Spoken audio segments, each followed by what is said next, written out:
Hello and welcome to another episode of 1 Minute MRCP by Dr. Raza. Today we'll talk about syphilis, that is a common sexually transmitted infection caused by spirochete Treponema pallidum. One third of the sexual contacts get this disease. Incubation period is around 9 to 90 days. So there are numerous stages, that is the primary syphilis, secondary syphilis and tertiary syphilis.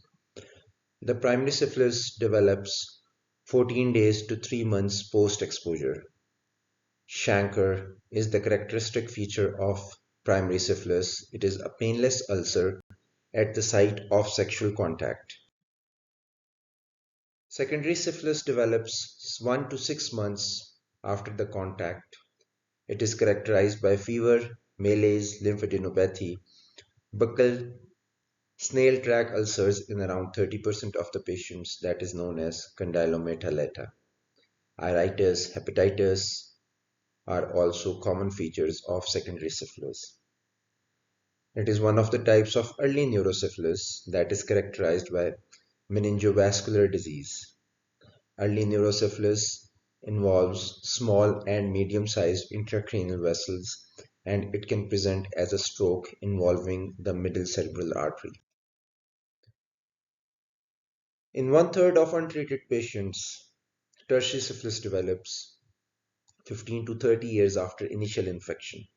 It is characterized by gummatous syphilis, cardiovascular syphilis that involves ascending aortic aneurysms.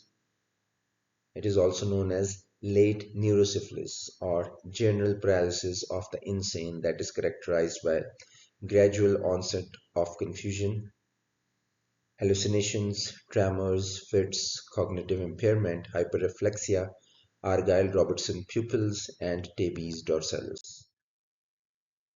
A few words about congenital syphilis. So it is characterized by Hutchinson's teeth and mulberry molars, that is the blunted upper incisor teeth. Ragades are the linear scars at the angle of the mouth. Moreover, keratitis, saber shins, saddle nose, and deafness are the common features of congenital syphilis. The common workup being done for syphilis includes serology and microscopic examination of the infected tissue. VDRL and TPHA are often positive in gummatous syphilis. TPHA is positive whereas VDRL is negative in cardiovascular and neurosyphilis. Serological tests are of different types. One of the types is cardiolipin tests that are not treponema specific, and they are characterized by production of non-specific antibodies against cardiolipin. VDRL or Venereal Disease Research Laboratory and rapid plasma reagent testing is insensitive in late syphilis. It is not specific and it turns out to be negative after treatment.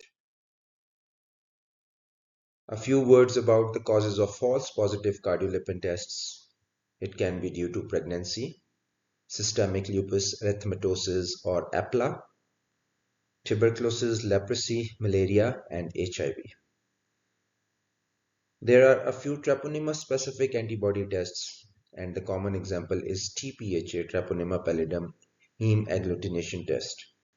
It is more specific, and the characteristic finding is that it remains positive after treatment. The treatment of syphilis revolves around benzyl penicillin, that is the first-line treatment.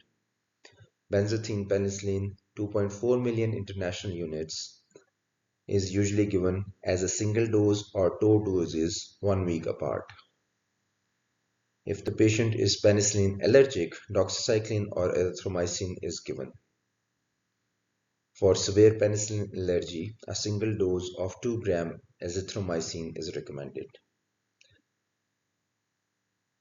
One of the acute febrile illness reactions that is seen in patients with syphilis is known as Jarisch-Herxheimer reaction. It is characterized by headache, myalgia, chills, and rigors 12 hours after the first dose of benzyl penicillin or any treatment.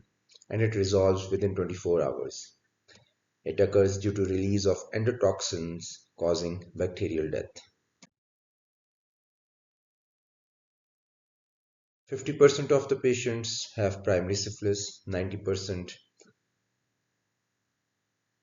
secondary syphilis, and 25% early latent syphilis. These patients have Jarisch-Herxheimer reaction.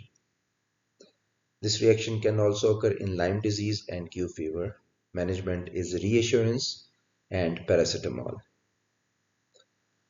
A few words about the UK National Guidelines on the Management of Syphilis in 2015. So it is usually recommended to abstain from sex until any lesions have resolved or until 2 weeks after treatment completion.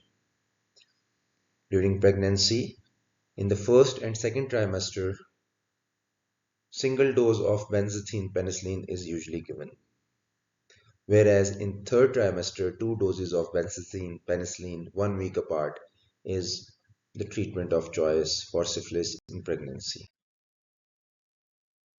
For neurosyphilis, procaine penicillin 1.2 to 2.4 units once daily intramuscularly for 14 days with oral probenecid 500 milligrams 4 times a day is the treatment.